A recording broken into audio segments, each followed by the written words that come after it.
Greetings to you in the name of Jesus Christ. This is Pastors for Pastors, the podcast that supports and celebrates pastors. I'm your host, Ken Broman Folks. The conversation you are about to hear is, I believe, one of the most important we have had on this podcast, because it's about one of the most prevalent and difficult issues folks face in every one of our congregations, but also one of the most ignored by our congregations. I'm talking about addiction. Dr. Ed Treat is my guest. Ed is a Lutheran pastor and the director of the Center of Addiction and Faith. You're going to hear the moving story of his journey from addiction to recovery, and one of the saddest parts of his story is how little support he received from the churches, pastors, and even seminary he attended. Ed has some very convicting words about the lack of understanding and pastoral care most pastors and churches exhibit toward those struggling with addiction, including the families. But he also has some words of hope about how we can begin to include these hurting people in our circles of care and prayer. One programming note before we welcome Ed. With this episode, we begin having audience members who are present for the recording of our conversations and who, from time to time, will offer questions and comments. Although we won't see or hear them in this episode, we will begin to do so in upcoming episodes. And if you would like to be an audience member for future episodes, let me know by emailing me at pastors4pastors2020@gmail.com. That's pastors, the number 4, pastors2020@gmail.com. And now let's join the conversation with Dr. Ed Treat. Ed, I do appreciate you being with us this afternoon and taking your time to talk with me about the Center of Addiction and Faith and the whole topic of addiction and the ministry of our congregations. Tell me a little bit about yourself and the center and what you do and how it got started. Just give us a little bit of the story. Yeah, I'm glad to do that. I love telling a story because it's kind of God's story, as God is involved in every life. But I have to kind of give you the background of my life to it sort of informs everything I'm doing. And that is, I was raised in a very chaotic home, what appeared from the outside to be a normal home, but we were 9 kids, and my dad was military, and we looked good on the outside, but really inside our home, it was pretty chaotic and a very unsafe environment. I mean, my parents didn't drink, but my father was from a very broken home, and he had a lot of unresolved issues, and he acted out of those, and those impacted the whole family. And so there was just a lot of abuse that you didn't know was abuse when it was happening. But, after growing up and going through recovery, I look back and evaluate my life and realize, oh my gosh, that wasn't healthy at all. In fact, I recently did the ACEs test, the Adverse Childhood Experiences, 10 questions you get, and 4 or more means you've had significant trauma in your life. And I score a 7 on that scale out of 10. So that explains a lot to me about the path my life took. So because I grew up in that environment, because I lived with that kind of constant fear and didn't know that it's what I was living with, but I had this very fragile emotional interior going on. And so when I used drugs for the first time, when I drank for the first time, I experienced peace and freedom from all that inner fear and anxiety, right? So I didn't make a conscious decision to drink and use drugs, but I just knew that they worked for me. They fixed me on the inside like nothing had ever done before.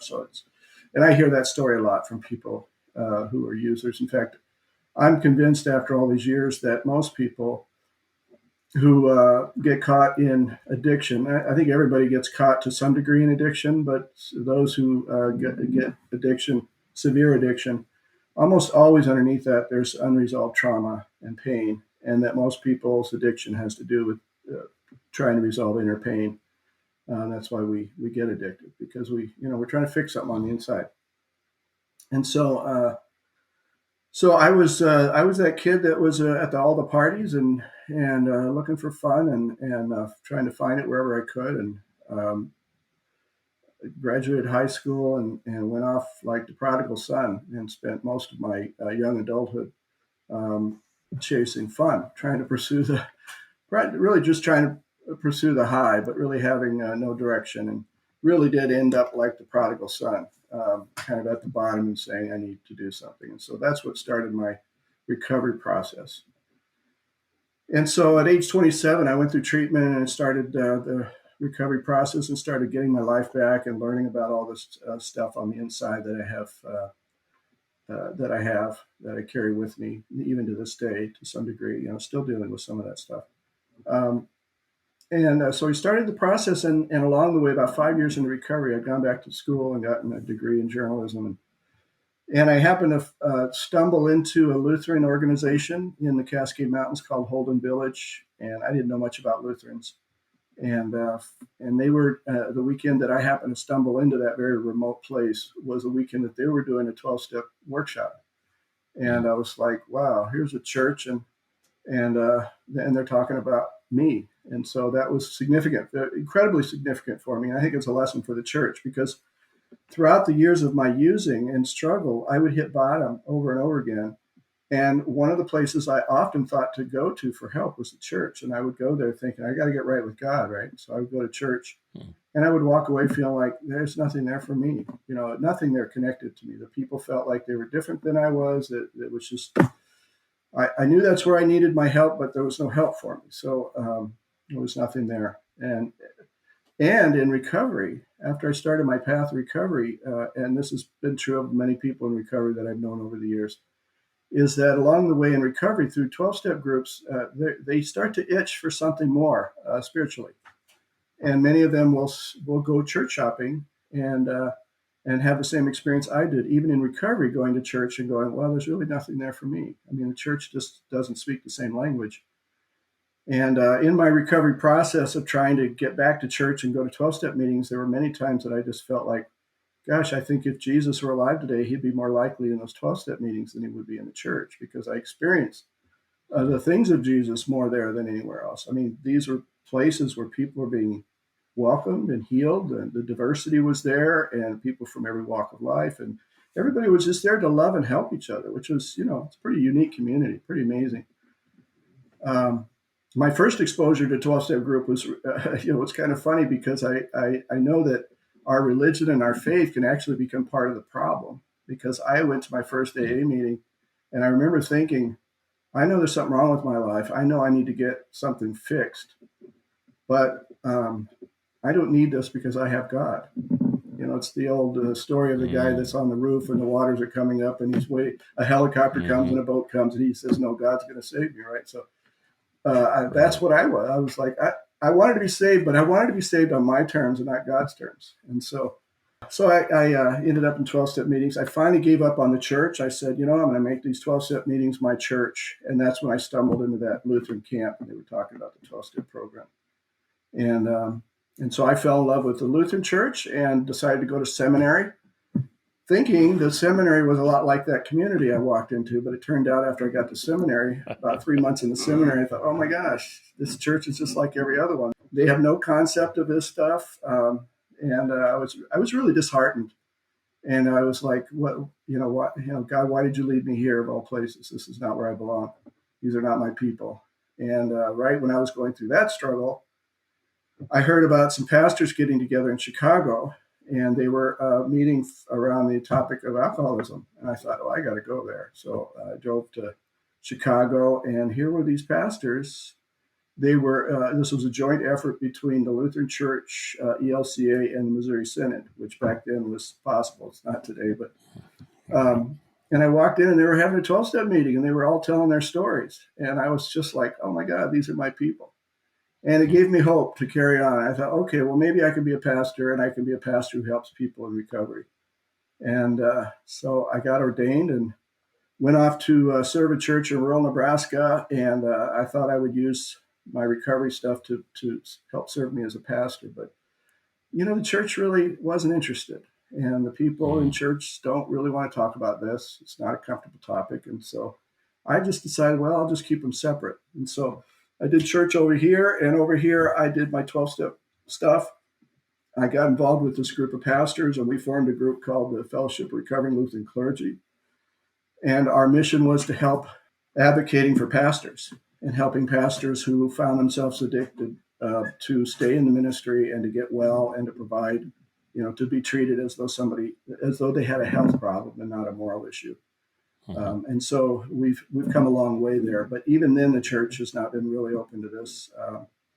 And 30 years we've been in existence, and we've had a hard time getting any recognition from the official church. So that's been discouraging.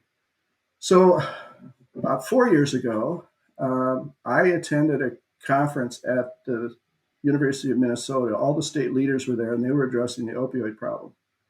And they were saying, opioids gotten out of control, people are dying, and we need to fix this problem.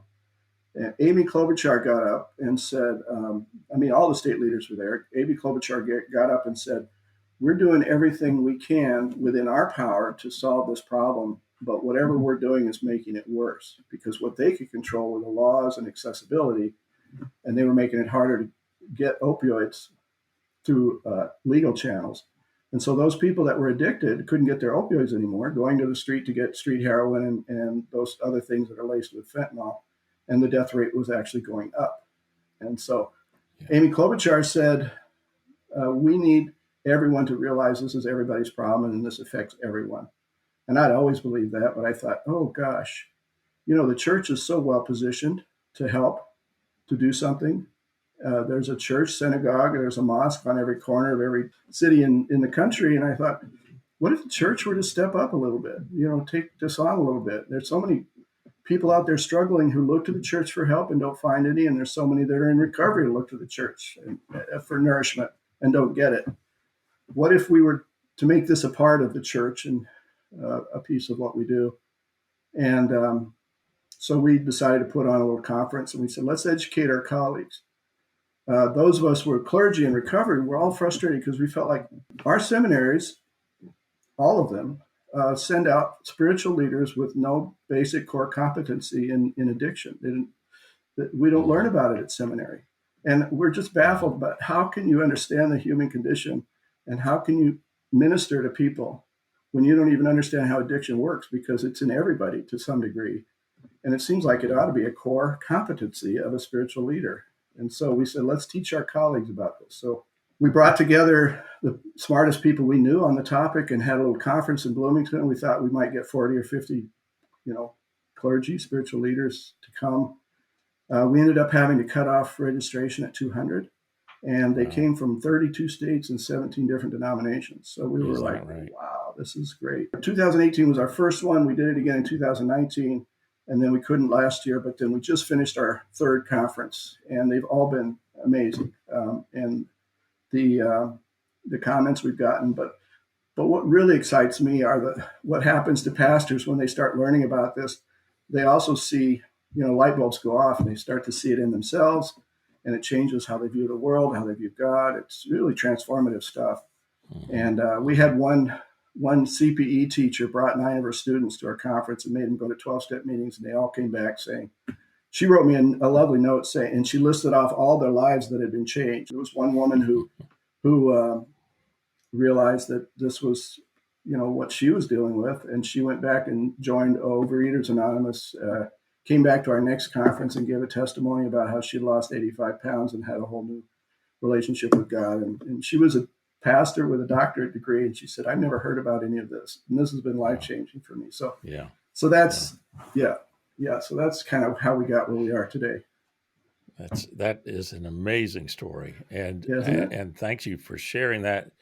It brings up so many questions. I'm trying to organize my thoughts enough to figure out which one to ask first or which comment to make. I guess maybe the first one is, why do you think it is that there is so little understanding and so much ignorance and so little focus in our congregations, in our seminaries, among clergy of all denominations, as far as I know, Mm-hmm. Regarding this, when it is so common, it's in every one of our congregations, it's in every one of us to some degree. Uh, is it our fear of it, or what do you think is the reason Yeah. that we fail in ministry in this area so Yeah. badly? Well, I have theories. I don't know the answer to that. I'm mystified Sure, by it, sure. just as most of us are. I think there's Yeah, something about the nature of addiction well, they say the first symptom of addiction is denial, and so yeah, it is sort right. of built in, it's sort of baked in, and so anyone struggling with addiction is going to deny it, and I don't mean know that they have it and say they don't. It's they don't even know they Yeah, have it, and yeah, so we're dealing exactly. with a problem that people don't know they have. And I think it also intimidates people. I think it's scary. I think there's stigma associated with it, so that when the minute you say addiction, people are thinking drug addicts, and they're not thinking Right. about workaholism, and they're not thinking about food addiction, and they're not thinking about consumerism and all the other addictions that make our lives worse, not better. When Yeah, my tradition, and I'm sure most mainline, is we start our worship with we confess we're in bondage to sin and cannot free ourselves. And to me, that's a exactly. statement to God saying, God, I'm doing things that are hurtful to me and others, and I can't seem to stop doing it without your help. I mean, that's the first Hmm. step of AA right there, Hmm. Yeah, admitting powerlessness. But in my tradition, there's concern over this topic because uh, it requires some action, and Lutherans don't want to hear about works. They're so grounded in grace, which is great. I'm proud of that. That's exciting, but they don't have language sure. for um, you know what to do with addiction. And so the minute you start saying you work a program and you work the steps, it's like, oh, that's works righteousness. And it's like, well, no, you're not trying to earn your salvation. That's done. We're talking about Yeah, how to get your health and healing. Anyway, so I think there's some right, theological right. hurdles. But if you look at scripture, you can see that it's also baked in there, because when Adam and Eve do the thing they're not supposed to do, when we do the things we're not supposed to do, we feel guilty, right? And our first reaction, we're ashamed of that. Hmm. And so we want to hide it. We want to cover it Hmm. up. And so it's our natural Right. tendency to want to hide from addiction. We want to hide from the things we're doing wrong, from ourselves, from others, and from God, because we're ashamed. And so there's a lot of shame around it. In far too many of our faith communities, congregations, we have this sense of uh, having to put the best face on ourselves, the best foot forward, and not reveal or be vulnerable about that. Uh, our imperfections, and so we come to church and we dress up well and we look our best and try to keep our kids acting well. Uh, when we also understand, we admit sin, but we don't really show that we are sinners. What you said also resonated with me. For a number of years, I was an associate minister in a large congregation, and one of my primary responsibilities was pastoral care and counseling. And one particular situation where a woman in the congregation came to me and said, she thought she had a drinking problem, and we got her connected with AA. And at her 6-month and 12-month sobriety recognition, where she got her chip, she invited me to come to that. That sense of vulnerability and openness uh, is what I've always thought our congregation should be like. That sense Yeah, of, yeah, hi, this is me, and yeah, I'm a sinner, and that sense of everybody welcoming and accepting yeah, folks as they are and for whom they are is what congregations ought to be. So I really understand, to some extent anyway, what you're saying about coming from the 12-step program into a congregation where you're not feeling that welcome. yeah, yeah. I can tell you anecdotally something that happened to me that I think is something we can learn from. But in the church, for some reason, we put our best selves forward, not our worst selves. And in AA, they lead with their brokenness, which is more powerful, I think. But anyway, when I took my first call as a pastor, was in rural Nebraska, and I put in my paperwork that I was with the FRLC and a member of AA. And so I looked great on paper, except for those two items. I think they were really worried about that. And, what does this mean? And so the chair of the call committee pulled me aside before going into the meeting and said, he whispered, like, how do you want me to address this? And I said, well, just ask me to talk about myself. So he introduced me immediately, and I began to tell my story. And I told him the story that I just told you guys. And I got done sharing, and he said, oh, we didn't introduce ourselves. Let's go around and say who we are. And each person began to divulge the stuff they've gone through in life. They're talking about divorces or cancer, and everybody began to tell their broken stories. And it turned into a little 12-step meeting. It was really amazing. And we got done. The president of the council said, what just happened here? This was amazing. He said, I didn't know this about you guys. People had grown up with his whole life. He didn't know about their struggles. I think that's the gift recovering people could bring to the church. If we could get them up from the basement and have them in our congregations.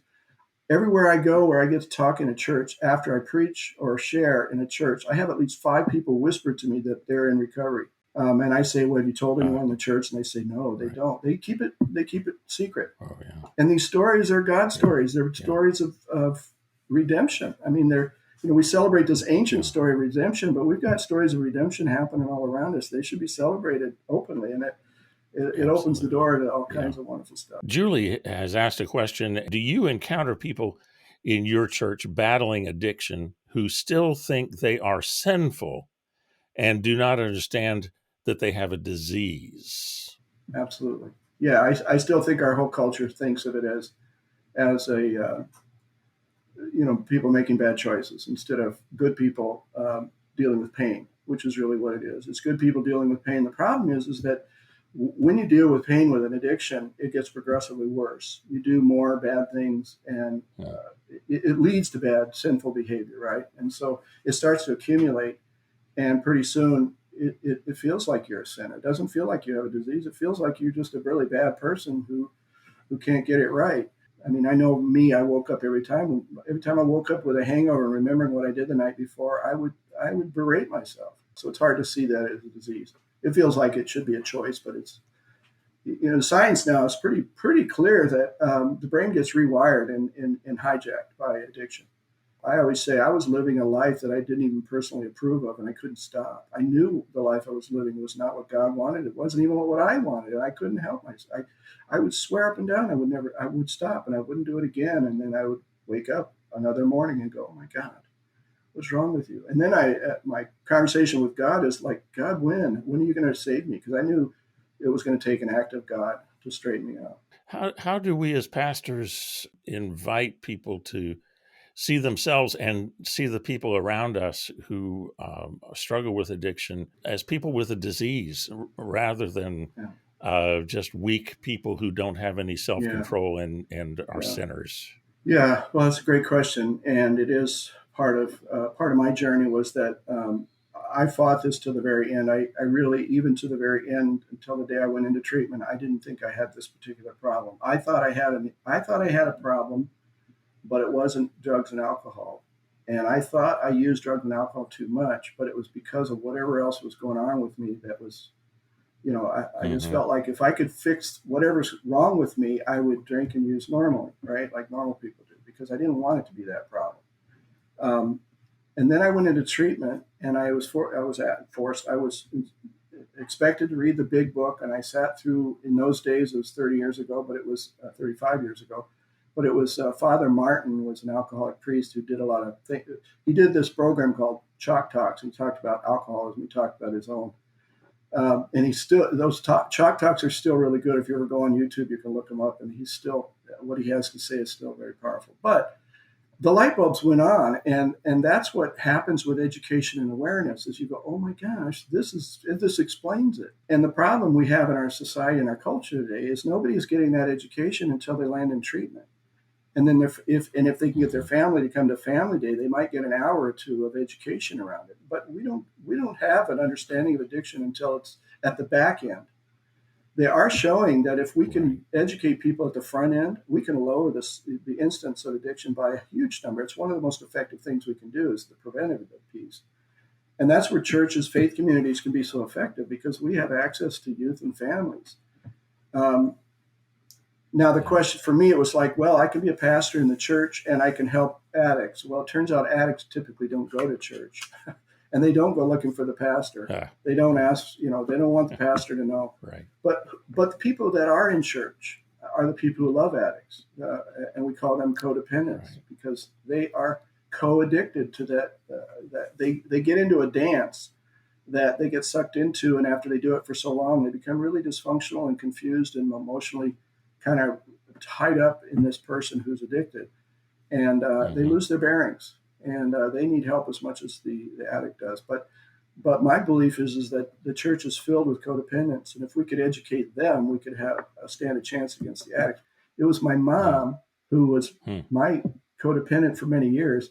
She went and got an education and she began to confront me. And if she hadn't done that, I would probably not be here. That just prompts another question that I just received from Leanne, who asks, as pastors, if we suspect substance abuse, how can we talk about our concerns with people or their families? So that leads right from what you just said, either talking with the codependents or talking with the addict. How can we talk about that? How do we approach that? Yeah. In fact, that's really the thing that needs to be learned by spiritual leaders, because we need to know the language to use in these instances, and we don't. And the challenge is how to confront in a loving way. And the thing my mother did with me, and the thing I do as a pastor, I say, how is your drinking? Do you drink much? And that question alone is, sometimes all you need. It's not going to save them, but it forces them to wrestle with it. It is a mini intervention, just asking that question. That's what my mom did to me every time she saw me. She said, how's your drinking? Are you drinking a lot? And I would just get so mad at her. And usually you can tell if you've hit a button if they react that way. I would just go, Mom, you always think it's that. It's not that. I said, you and my brother had gone to treatment and told my mom that we all had this problem. And so I thought, you guys are just, that's all you think everything's that, and then next time I see her, she'd go, how's your drinking? Are you drinking a lot? And I would go, and I would avoid her. But anyway, people will, if you ask them those questions and they have that problem, they will begin to avoid you. But you will start a wrestling match in their hearts and their minds. And what they've learned is that most people that finally do get help, it's a cumulative effect of important people in their lives asking to doing those interventions. They add up. It could be a cop, it could be a teacher, it could be a pastor. But anytime somebody significant in your life can ask you about something they suspect is going on in your life, it's got weight. And I think we're mostly afraid to ask that question, but it can be done in a very loving way, just to say, are you drinking a lot? Is that an issue for you? And you're not accusing, you're just asking. But congregations, you wouldn't believe the resources that are out there. I started doing this full time about a year and a half ago. I left my parish just to do this, start the Center of Addiction and Faith. And so I've been going to a lot of trade shows and a lot of exhibits and conferences. And I'm stunned. I'm involved in this deeply, and I didn't know there were this many resources. There's so many mental health and addiction resources right in our neighborhoods. And it's really striking. Those people will all come to your congregation, or they will meet on a Zoom meeting, and they will educate anybody who asks them to, and they'll do it free of charge. We have a ton of resources out there that faith communities can take advantage of. Can you give a few examples of that? Yeah. So let's say Sunday's adult forum is codependency. I call Traverse Counseling, and I say, do you have somebody that could come and talk to my church about codependency? And they'll say, absolutely. Or call one of the treatment centers that specialize in teens and youth. I'll say, hey, can you do an adult forum or a Zoom meeting on what parents should look for and how to react to children who they suspect are using? Or how do I teach my kids to confront their friends that they know have a problem? There's some incredible expertise out there, and they're all willing to share it for free. And they've all been a little bit frustrated trying to get through to faith communities because that hasn't been a place where they've been able to get any traction. We continue to try to be more inclusive, and we talk a great deal about inclusivity in many different ways. But this is an area that's been around forever, and we still struggle with a sense of welcome. I was struck by the comment that you made a little while ago when you went to a congregation, and then when you went to a seminary, and you said, "These are not my people." Then went to a 12-step program and said, "These are my people." And obviously, we all, on a theoretical basis, want anybody to come into our congregation and walk away saying, "These are my people." I want to talk a little bit more about the Center of Addiction and Faith. You had emailed me the app that you have, really very impressive, the number of features and resources that are there. Talk a little bit about the center. Yeah. And this app that folks can download that will give them access to a lot of resources and information. So a little bit about how the center came about was after our second conference. We did the second one to see if the first one was a fluke or not. And when we got even bigger results the second time around, the folks around me who were helping me with everything said, you need to do this. This needs to be your calling.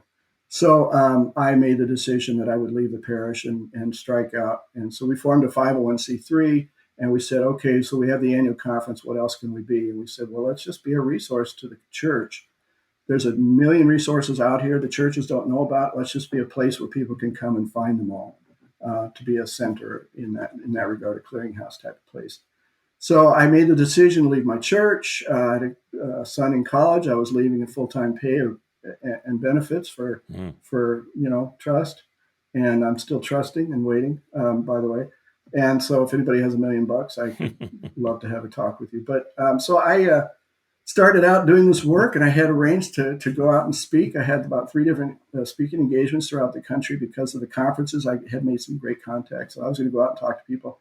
And then COVID hit, and I was stuck at home. And I thought, what have I done to myself? My gosh, or God, what have you done to me? So I said, well, I'll build a website. So I started putting together the website, and that was a huge endeavor. The work on that website is the equivalent of writing a book. I mean, it's 90,000 words. But I wanted it to be, if that was going to be my ministry, it was going to have to be robust. It was going to have to be worth, people's time and energy. So the COVID forced me to stay home and do that. I would never have done it that well if I hadn't been forced to. And then what we realized was COVID forced everybody to learn how to do Zoom and to do what we're doing here.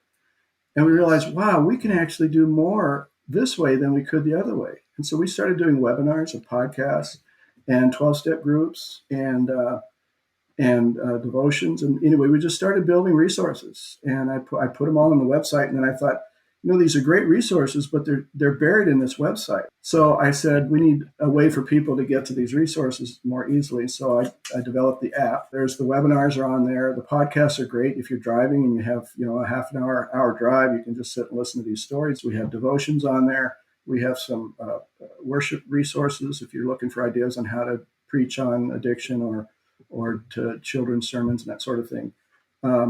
We have links to some of our 12-step meetings. The great thing about our 12-step meetings, which was a surprise to me, was there's a Sunday night meeting that is mostly clergy, but faith leaders mostly, not all clergy, but it's a mix. It's also a mix of different recovery. We have people there struggling with eating addiction, people struggling with codependency, people struggling with addiction, drugs, alcohol. So it's all 12 steps. So regardless of what particular addiction you're dealing with, you're welcome at these meetings. And people are coming from all over the country and from many different denominations. And so it's really this melting pot of people. But the lovely thing about these meetings is that these people speak 12-step recovery language, but they also speak church language. And I've never experienced that in my recovery. And it's been such a gift to me. I never enjoyed going to meetings so much because if you go to a 12-step meeting, you really can't talk about your church or your Christian faith. It's kind of taboo. And there's good reasons for that. And I never want to change that. Right. But it is nice to be with a bunch of people who are in recovery, who can refer to Lent or a piece of scripture, and everybody knows what you're talking about, and you don't have to, you don't have to apologize for it. You don't have to explain it. So there's a Sunday night meeting, and then there's an Episcopalian recovery ministries of the Episcopal Church that host one on Wednesday night that is fantastic. And then we have a Thursday noon meeting just for clergy. I got in recovery and then became a pastor, but these pastors who get in recovery while being pastors, I admire tremendously, because what a hard environment to get well in, to learn, to begin the process of spiritual rebirth, but also just learning boundaries and coming to terms with your demons and your baggage. And you're doing that in an environment that can be really challenging. I mean, people do test your boundaries constantly, and they project onto pastors constantly. And so you're trying to get well in that environment. Anyway, so pastors that get well in that environment, they can't go to the meeting down the street and talk about any of this, what it's like to be a pastor in recovery. And so this meeting on Thursday noon is open to all clergy, deacons, seminarians. But it is really a special meeting. That's my home group, and that's been being attended by people from U.S. and Canada and from many different denominations. Especially now, having come through COVID, pastors are hurting. This COVID experience is really hurting churches. We don't know what's going to happen. Yeah. Churches are going through some really, really uncertain times, and so these poor pastors are really afraid. They're afraid. They're tired. They're tired, and they're incredibly tired. And the expectations, and in the last 4 years, civility has gone out the window. People aren't nice to pastors anymore. They say, they can be really mean, and it's really sad. And so those meetings are listed on the app, yes, which can be found in the App Store. Yep. Center of Addiction and Faith. And yep. I was very impressed. Thanks for letting me know about that. I wanted to talk about the question you asked me about. You asked about, these are my people, these are not my people. I think the church is meant for everyone, right? And so why that divide? Why is the church not a comfortable place for broken people? And I think there's a clue to that in the story of the prodigal son. I was at seminary, and we were in a class it was Christian education. In the class, the teacher was teaching us how to teach the parables. And he was teaching the parable of the prodigal son. And I thought, oh, that's my parable. I love that parable. That's my story, right? God welcoming me back and giving me all these gifts that I don't deserve. And then the teacher said, but the story really isn't about the prodigal son.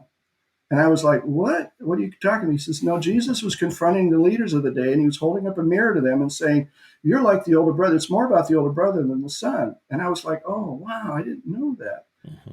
And so I said to the teacher, I said, I wonder how many people relate to the older brother and to the younger son.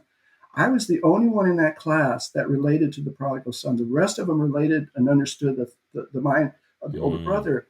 And I thought, that's why the church doesn't feel home for me. It's led by the older brother. And if the older brother is leading the church, who's he going to draw into the church? It's the people that are doing it right and following the rules and being faithful, the unbroken. And they're going to have a hard time welcoming in the broken. They'll say it, but they won't mean it. And I thought, that's why I don't feel like I fit there, because I really don't. Let's say that a pastor, a congregational leader, wants to help their church become more effective in ministry to and with those struggling with addiction. And by that, I mean both the addicts and the codependent. What would you recommend as the first one or two things that they might do? Well, the best thing I know to do is there's a member of my board whose name is Drew Brooks, and he leads a nonprofit called Faith Partners. And they have for the last 20 years been working in this arena. And the work that they do is to form ministries for faith communities to address addiction. And so what they do is they have training events. And we hosted one last year, and we have another one coming up November 13th here. That'll be a hybrid event. So if you're not near the Twin Cities, you can come virtually. And so how that's structured is it's a year-long process. And what Drew does is asks the congregation, you need to have a pastor at least being supportive. And so if you can get a pastor to come to the first training session, that's kind of essential. But the pastor comes with one or two at least or more people who will take the reins on the ministry. They'll take the leadership. And so they come to this first event, and they learn about the ministry. They learn how it works. They learn why we should be doing this, and they get some examples of best practices, and just learn all the potential options for doing this kind of ministry. And then they're sent back to their congregation with a couple of assignments. And one is an assessment tool they're given. It's a survey of the congregation, and it helps the leaders learn where the congregation is in terms of their understanding of addiction, their opinions about it. Learn about some stigma that might be. What do they know and what do they not know, and what would be the most effective place to start. So that's an assessment to find out where a ministry would be most effective. What happens is people that understand addiction or either, have suffered through it or have been close to it are the ones who jump on this. They hear about it and say, oh, I want to be a part of that. And so it's not hard to find people that'll lead it. Mm-hmm. So you bring them to this training, they go back, they do that assessment, but they're also invited to find the other folks in the congregation who might be interested in being on the team. And so they recruit a team, and they come back 3 months later or 2 months later for the team training. And that's a 2-day on-site or virtual event where they write a mission statement, and they come up with all the steps that they're going to take. They're getting a lot of resources, so they're trained in to do this ministry and plant a ministry and sustain it over time so that it gets going. They could just Google Faith Partners and find that? Yes, they can. Yep. Okay. Another audience member, Marty, says that it's faith-partners.org. That is correct. So, thank you. Thanks, Marty, for that. She also said she just downloaded the app and says there are a ton of resources that she's going to share with her congregation. Oh, that's so great. I love that. That's great, too. We just posted the podcast of my interview with a bishop of our church who got elected to be bishop. And a month after he was there, his staff did an intervention and said, you need treatment. So he went into treatment as a bishop and has an amazing story. Yeah, it's a great story. If you're someone who helps other people, there is a help finder tool on that app where you can dial into exactly the help you're looking for. It could be mental health issue, it could be eating disorder, it could be bulimia, or it could be addiction. It will find the resources in your community and dial you into the one that would best fit you. And it's offered through Psychology Today, but it links to our app. So if you're working with someone and you're thinking of where to get them help, you've got that right in your app. It's really pretty slick. Ed, I really appreciate you taking the time to talk with us. And I do feel like we've just scratched the surface. And so I hope we'll be able to schedule another time to get together and talk some more. I have a feeling that this will be incredibly helpful for many pastors. Good. And just want to say thanks to you. I just got a note from Marty again saying thanks to Ed for sharing your story and sharing your work with the church. So I echo that and look forward to talking to you again soon. As I look back over my 40 years of pastoral ministry, I think of all the families broken by addiction, and though I offered my care in many instances, I didn't know how to make our congregation into a place of inclusion and care. Broke my heart when Ed said that the Christians around him in church and seminary felt like they were not his people. We need to become as welcoming and inclusive in this realm of struggle as we are working to be in so many other areas. And I hope this conversation will help you to begin to move in that direction. Next time, we will talk with Dr. Stan Ott, well-known author and president of Leading Moments, whose mission is to develop vital leaders for the church and the world. He and his colleague Lee Zemer will join me to talk about the importance of encouragement and the challenges of vital leadership in these difficult times. You're not going to want to miss it. Thanks again for joining us, and thank you for your leadership of Christ's body. And again, if you have any feedback to offer or would like to be in the audience for our recordings, email me at Pastors4Pastors2020 @gmail.com. That's pastors, the number 4, pastors2020@gmail.com. Until next time, I'm Ken Broman Folks, and this is Pastors for Pastors.